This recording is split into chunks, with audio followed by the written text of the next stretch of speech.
Hello दोस्तों, आप सभी का स्वागत है मेरे यूट्यूब चैनल स्टॉक एडवाइज़र में। दोस्तों, आज हम बात करेंगे फाइज़र इंडिया को लेकर।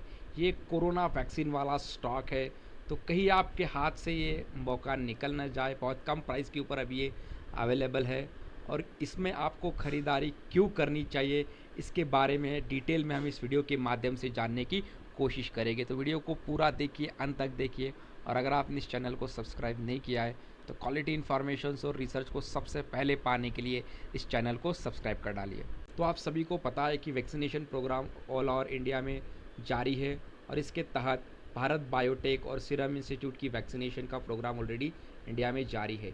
फाइज़र ने भी इमरजेंसी अप्रूवल के लिए अप्लाई किया था, बट गवर्नमेंट ऑफ इंडिया ने इनके प्रपोज़ल को रिजेक्ट कर दिया। तो उसके पीछे के रीज़न्स अलग हो सकते हैं, उस बारे में इस वीडियो के माध्यम से बात नहीं करेंगे। तो देखिए, वर्ल्ड वाइड कोरोना वैक्सीन्स बना रही है फाइज़र्स, और ऑल डिफरेंट डेवलप कंट्रीज़ में कोरोना का फाइज़र वैक्सीनेशन का प्रोग्राम ऑलरेडी जारी है। और ऐसे रिसर्च से ऐसा पता चल रहा है कि ये मोस्ट ट्रस्टेड और हाईली एक्यूरेट वैक्सीनेशंस बना रहे हैं। उसके बाद अभी रिसेंटली एक न्यूज़ आई थी कि इनकी जो वैक्सीन है उनकी 100% एफिशिएंसी पाई गई है बिटवीन 12 टू 15 एज ग्रुप के चिल्ड्रंस में। तो देखिए, बहुत बड़ी बात है। अभी तक कोई भी दूसरी वैक्सीन्स ने, मॉडर्ना की बात करें या फिर इंडिया की भारत बायोटेक या फिर सीरम इंस्टीट्यूट या फिर एस्ट्राजेनेका या फिर कोई चाइनीज़ वैक्सीनेशन हो, तो कोई दूसरे वैक्सीनेशंस ने 12 टू 15 एज ग्रुप के चिल्ड्रन पर अभी तक ट्रायल नहीं किया है। Pfizer is the only vaccine, Pfizer ने अपनी वैक्सीन को 12 टू 15 एज ग्रुप के चिल्ड्रन में टेस्ट कर लिया है और उन्होंने 100% एक्यूरेसी पाई गई है। तो देखिए, अगर इंडिया में कोरोना वायरस की सिचुएशंस और ख़राब बनती जाती है और ज़्यादा ख़राब सिचुएशंस बनती है, तो आने वाले कुछ महीनों में ही government of India Pfizer vaccinations को अप्रूव दे सकती है और आगे चल के हमें और लोअर एज ग्रुप को भी वैक्सीनेशन देना पड़ सकता है, जैसे कि 12 टू 15 या फिर 12 ईयर से जो छोटे बच्चे हैं उनको भी हमें वैक्सीनेशन देना पड़ सकता है। तो उस वक्त एक्यूरेसी और रिसर्च सबसे बड़ा महत्वपूर्ण रहेगा। तो फाइज़र अगर ऑलरेडी ये स्टेप्स कंप्लीट कर चुका है तो इनको ज़्यादा वेटेज देना पड़ सकता है जब ये फिर से अप्लाई करेंगे। तो बट एक बात आपको ध्यान रखनी चाहिए कि फाइज़र की वैक्सीन्स का कोई भी ट्रायल्स इंडिया में एग्जीक्यूट नहीं हो रहा है, क्योंकि गवर्नमेंट ऑफ इंडिया ने इसके ट्रायल के लिए भी अप्रूवल नहीं दिया था। और सेकंड थिंग कि इन्होंने रिसेंटली जब फर्स्ट टाइम अदर फर्म ने इमरजेंसी यूज़ के लिए अप्लाई किया था, उस वक्त फाइज़र इंडिया ने भी अप्लाई किया था, बट गवर्नमेंट ऑफ इंडिया ने इनके प्रपोज़ल को रिजेक्ट कर दिया। उसके बाद इन्होंने अपना इमरजेंसी अप्रूवल जो डाला था उसको रिजेक्ट मतलब विड्रॉ कर लिया। और उसके बाद अभी रिसेंटली फाइज़र इंडिया ने कोई किसी भी प्रकार का इमरजेंसी यूज़ के लिए एप्लीकेशंस नहीं डाला है। तो देखिए, ये बात भी आपको ध्यान में रखना होगा कि ट्रायल इंडिया में एग्जीक्यूट नहीं हो रहा है, और सेकंड थिंग, इन्होंने इमरजेंसी यूज़ के लिए अप्लाई नहीं किया है। फिर भी अगर सिचुएशंस और ख़राब बदतर बनती जाती है तो may be government of India को इस वैक्सीनेशन को अप्रूवल देना पड़ सकता है। तो देखिए, अंदर की बात है, इसको कब अप्रूवल मिलेगा इसके बारे में कुछ बता नहीं सकते।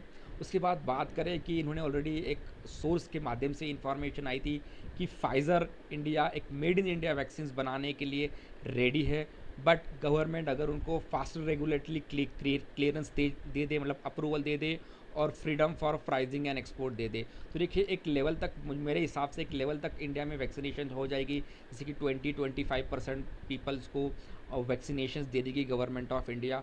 और उसके बाद फाइज़र, मॉडर्ना, एस्ट्राजेनेका, इन दूसरे वैक्सीनेशन को भी गवर्नमेंट अप्रूवल दे सकता है। तो आई थिंक कुछ ही महीनों बाद मे बी ऐसा हो सकता है कि फाइज़र इंडिया की फाइज़र की जो वैक्सीन है उसको गवर्नमेंट ऑफ इंडिया अप्रूव कर सकती है। तो देखिए, ये तो कोई एकदम एग्जैक्टली तो नहीं बता सकता, बट मैं कुछ चांसेस बता रहा हूँ कि ऐसा हो सकता है। और सेकंड थिंग, इवन इफ़ इसकी वैक्सीनेशंस को गवर्नमेंट ऑफ इंडिया अप्रूव नहीं भी करता है फ्यूचर में, तो भी फाइज़र ने बहुत सारा अर्निंग्स किया है, बहुत अच्छी प्रॉफिटेबिलिटी कमाई है ओवर और ग्लोबल वैक्सीनेशंस, क्योंकि हर एक डेवलप कंट्रीज़ में फाइज़र की वैक्सीनेशंस दी जा रही है। तो इनका प्रॉफिटेबिलिटी और बैलेंस शीट्स काफ़ी ज़्यादा स्ट्रांग होगा। और अगर इनकी प्रॉफिटेबिलिटी और बैलेंस शीट ज़्यादा स्ट्रांग होगा तो डेफिनेटली इंडिया जैसे कंट्रीज़ में ये अपना बिजनेस एक्सपांड कर सकते हैं। तो देखिए, ये सारी चीज़ें आपको माइंड में रखना होगा कि, और उसके बाद ही आपको ख़रीदारी करने का कोई डिसीजन आप ले सकते हो। अब ये मैंने आपके सामने फाइज़र इंडिया का चार्ट लगा दिया है।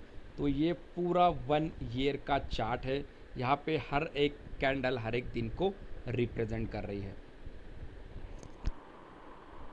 थोड़ा मैं इसको एडजस्ट कर लेता हूँ। अब आप यहाँ पर देख सकते हो कि यहाँ पर मैं थोड़ा चार्ट को क्लोज लेके जाता हूँ, 3 मंथ के ऊपर लेके जाता हूँ। तो ये जो कैंडल्स नज़र आ रही है, आप देख सकते हो हर एक कैंडल हर एक दिन को रिप्रेजेंट कर रही है। यहाँ पे ये ब्लू लाइन्स जो आपको देखने को मिल रही है वो है 200 डेज़ का एक्सपोनेंशियल मूविंग एवरेज।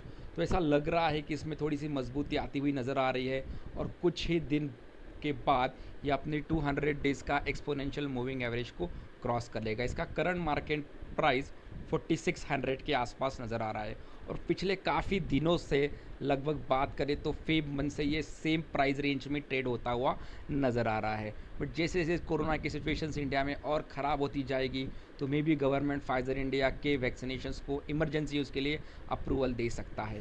तो देखिए, अगर ये बात सच होती है तो ये स्टॉक में और बहुत स्ट्रॉन्ग तेज़ी हमें देखने को मिल सकती है और बहुत कम टाइम्स ये शेयर्स ने 200 डेज़ के एक्सपोनेंशियल मूविंग एवरेज के नीचे ट्रेड किया है। तो देखिए, फेब मंथ के बाद लगभग जनवरी मंथ के बाद ये अपने 200 days of exponential moving average के नीचे ट्रेड कर रहा है। बट अगर हम प्रीवियस ट्रैक रिकॉर्ड को देखें, मैं यहाँ पे अपने चार्ट को 1 ईयर पर लेके जा रहा हूँ, तो देख सकते हो कि जनवरी मंथ से पहले लगभग ये शेयर्स हर टाइम्स अपने 200 days of exponential moving average के ऊपर ट्रेड कर रहा था। तो मैं चार्ट को थोड़ा और पीछे लेके जाता हूँ। आप देख सकते हो कि मोस्ट ऑफ द टाइम्स ये शेयर्स ने अपने 200 days of exponential moving average के ऊपर ट्रेड किया है। देख सकते हो आप, बहुत रेयरली ऐसा देखने को मिला है कि ये 200 days of exponential moving average के नीचे ट्रेड कर रहा है।